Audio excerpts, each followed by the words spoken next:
Coda, the establishment of silence. This chapter is about a single mechanism operating at multiple scales, how concentrated power uses silence, diplomatic, editorial, institutional, to avoid accountability. We have seen this mechanism throughout this book. In tax codes shaped by those who benefit from them. In public services withdrawn without explanation. In charitable structures that serve wealth while claiming to serve the public good. The mechanism is always the same. No single actor designs the outcome, but the direction of the pressure is consistent, and consistent pressure over decades produces the same result as design. This chapter traces that same mechanism outward, to the international order, to the courts that powerful states help build and then ignore, to the media conglomerates that consolidate editorial control while performing the gestures of independence. The examples are different. The pattern is not. When Prime Minister Carney stood at Davos and invoked Thucydides, the strong do what they can, and the weak suffer what they must. He was describing a world in which powerful states increasingly ignore the rules they themselves helped write. He was right to name it, but the same logic that operates between states operates within them, through institutions that go quiet when the truth is inconvenient for the powerful. Silence, it turns out, is not neutral. It is a form of complicity. And it operates the same way whether the subject is an international arrest warrant, a corporate tax avoidance structure, or the editorial priorities of a newspaper owned by private equity. When the strong ignore the rules, they wrote the post-war international order was built on a premise that certain rules on sovereignty, on the conduct of war, on the protection of civilians, would apply to all nations, including powerful ones. International courts were established. Treaties were signed. Institutions were built. That premise is now visibly fraying. In 2023, the International Criminal Court issued an arrest warrant for Russian President Vladimir Putin, citing the unlawful deportation of Ukrainian children. Putin has continued to travel internationally, attend summits, and receive heads of state, with ICC member states declining to arrest him. That is a troubling gap between rule and enforcement. But in January 2026, the same mechanism revealed itself in a starker and more unambiguous form. On January 3, 2026, the United States military launched Operation Absolute Resolve, airstrikes on Venezuelan military infrastructure in and around Caracas, followed by a special forces raid that forcibly removed incumbent Venezuelan President Nicolas Maduro from his country at gunpoint. Maduro and his wife were flown to New York and arraigned in Manhattan federal court 2 days later. The Trump administration described the operation as a law enforcement action. Legal scholars from Cambridge, Stanford, Yale, and Chatham House described it as something else. A clear violation of Article 2.4 of the United Nations Charter, which prohibits the use of force against the territorial integrity or political independence of any state. The UN Secretary General said the operation constituted a dangerous precedent. The non-aligned movement, representing 125 nations, condemned it at an Emergency Security Council session. Professors of international law on multiple continents used a single word to describe it: illegal. The U.S. government's defense rested on two arguments. First, that Maduro was an illegitimate leader, his 2024 election widely regarded as fraudulent. Second, that Venezuela had enabled narco-terrorism threatening American security. Neither argument, legal experts noted, provides justification under the UN Charter for a unilateral military operation against a sovereign state. What made the episode particularly instructive, for a book about how power shapes the rules it then operates under, was what happened next. Trump announced the United States would run the country of Venezuela until a judicious transition could be arranged. Within weeks, a $300 million oil deal was struck with Venezuela's remaining government. Venezuelan law was amended to give private companies control over oil production. U.S. sanctions on Venezuelan oil trade were lifted. The stated rationale was justice. The documented result was oil, power, and accountability. This is Thucydidean and logic made visible. The strong, nations with military alliances, economic leverage, and Security Council vetoes, do what they can. Ignore inconvenient rulings, shield their allies from accountability, and reframe legal obligations as political inconveniences. The weak, smaller nations, stateless peoples, those without nuclear arsenals or reserve currencies, suffer what they must. They are subject to the full force of international law when it suits the powerful, and abandoned by it when it does not. Prime Minister Carney warned against the return of power politics. But power politics never left. It simply became more visible. The structure of selective justice. What makes this pattern so important, and so directly relevant to everything this book has argued, is the mechanism. It is not that powerful actors simply break the rules. It is that they bend the institutions meant to enforce those rules. They apply pressure, they withhold funding, they question legitimacy, they change the subject. This is guided drift applied to international law. Active pressure, diplomatic, financial, political, produces a passive-looking result. Accountability that applies to the weak and evaporates for the strong. Sound familiar? It should. We have seen this same mechanism in Canadian tax policy, in the retreat of public services, in the structure of charitable foundations. The rules exist. The enforcement is selective. The selection favors those with power. And when ordinary citizens ask why a military superpower can remove a foreign head of state by force and face no legal consequence, while a person who missed a tax filing faces the full machinery of the state, the answer is the same answer this book has given throughout. It is not an accident. It is a structure. The powerful have shaped the rules so that the rules bend around them. What comes next, and why it matters here. In the days after Venezuela, Trump invoked what he called the Don Roe Doctrine. American dominance in the Western Hemisphere would never be questioned again. Secretary of State Marco Rubio said of Cuba, "If I lived in Havana and I was in the government, I'd be concerned." Asked directly about military action in Colombia, Trump's answer was, "Sounds good to me." On Greenland, a sovereign Danish territory and NATO ally, Trump said he would not rule out military force to acquire it. He used Venezuela as the proof of concept, and Canada. Trump had spent months calling Canada the 51st state, threatening economic coercion to force a merger, and signing an executive order asserting U.S. strategic interest in Arctic waterways. Waterways Canada considers its own. Former UN Ambassador and Ontario Premier Bob Rae said it plainly. The American government doesn't take Canada's sovereignty seriously. It would be a mistake for Canadians to think they are not on the menu too. This is not paranoia. This is the pattern made plain.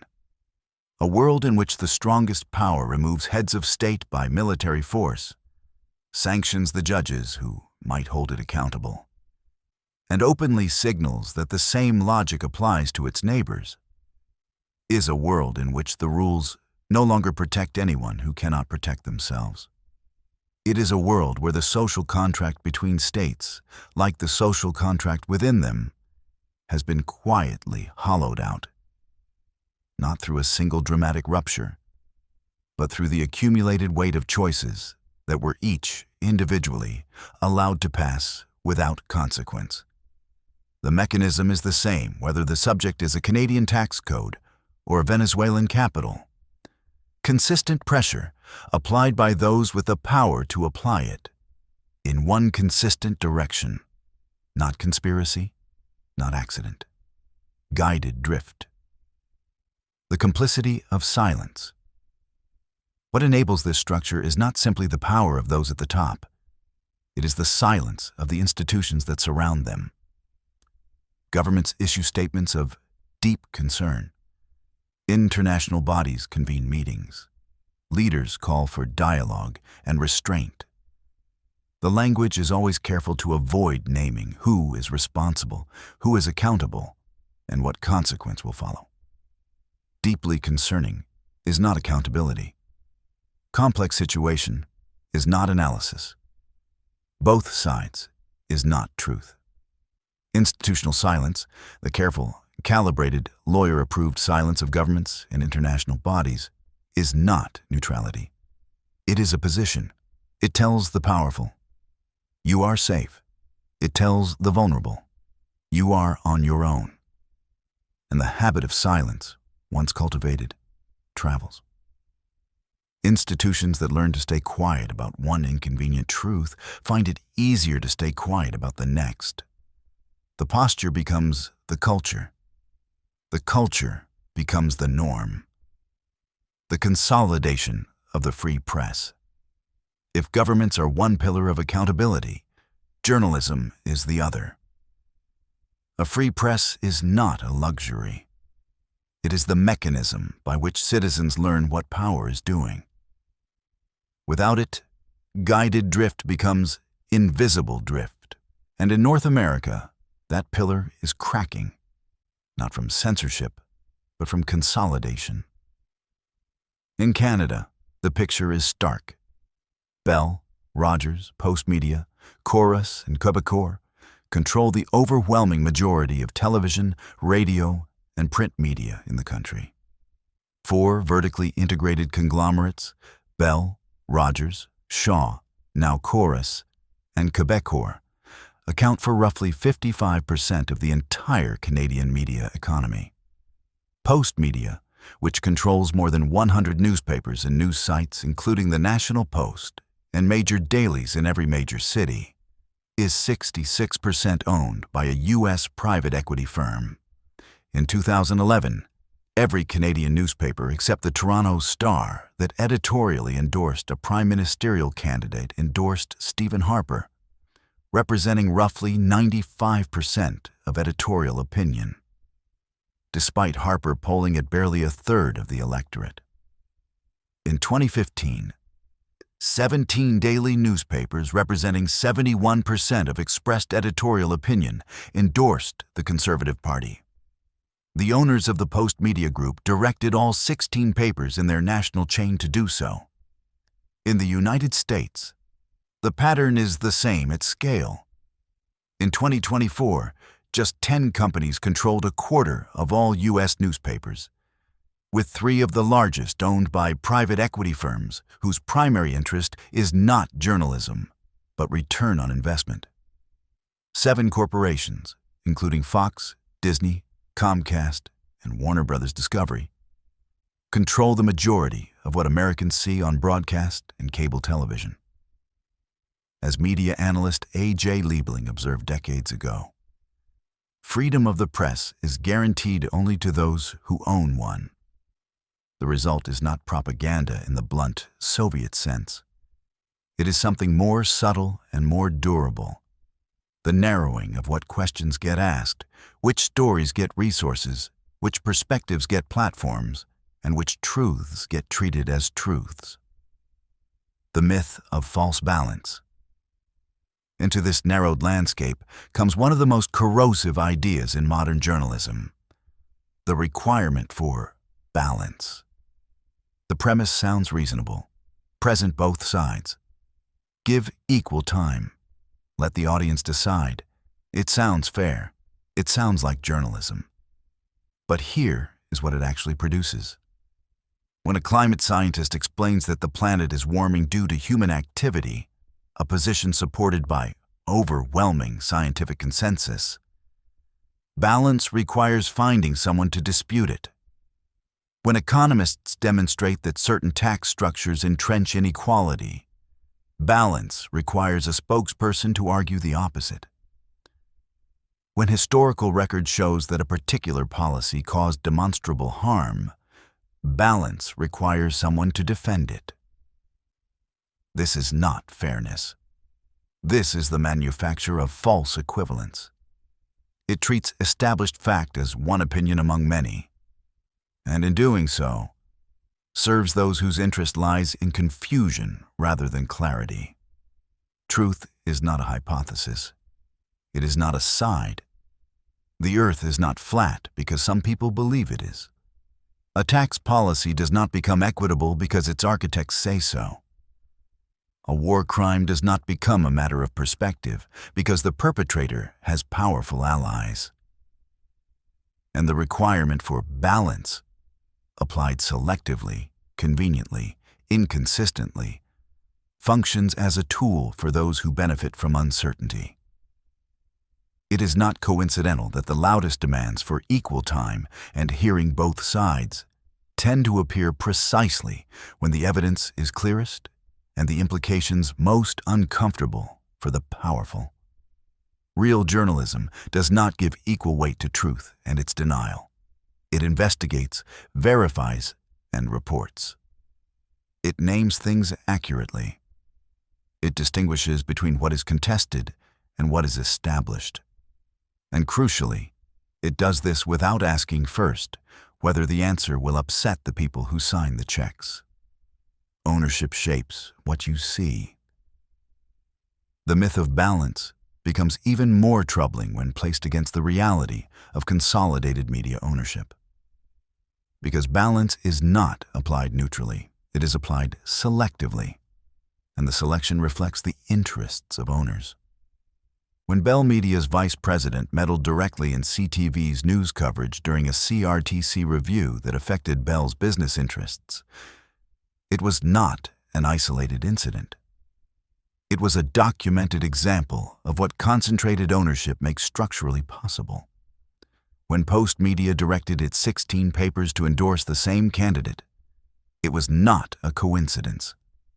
It was editorial policy set by ownership. The question of who owns a media outlet is never just a business question. It is a political question. It is a question about whose version of events reaches the public, whose interests are treated as common sense, and whose grievances are treated as fringe concerns. In a system where 5 conglomerates shape the information environment of 38 million Canadians, the range of permissible thought narrows. Not through censorship, but through the far more powerful mechanism of emphasis, framing, and omission. Stories that challenge the business model of the parent company do not get killed dramatically. They simply get less space, less follow-up, less prominence. The drift is guided. The result is passive-looking. The direction of the pressure is real. Silence as a habit, and its consequences. This is why the establishment of silence matters. Not just in international law, not just in media coverage, but in every domain this book has examined. Institutions that develop the habit of staying quiet about powerful people breaking rules find that habit transferable. The same posture that says nothing about a world leader ignoring an international warrant says nothing about a corporation evading taxes. The same editorial culture that manufactures balance around inconvenient facts manufactures balance around inconvenient policies. And the people who pay the price are always the same people. Those without the leverage to make their silence matter. Those whose suffering does not disrupt any comfortable arrangement. Those who were never consulted when the rules were written and are never protected when the rules bend. This book has argued throughout that consistent pressure, applied over decades in one direction, is the mechanism by which power entrenches itself. The establishment of silence is guided drift applied to truth. It is the careful, sustained management of what can be said, what must be balanced, what gets investigated, and what gets forgotten. What we owe each other instead. The antidote is not nostalgia for some golden age of objective journalism that never quite existed.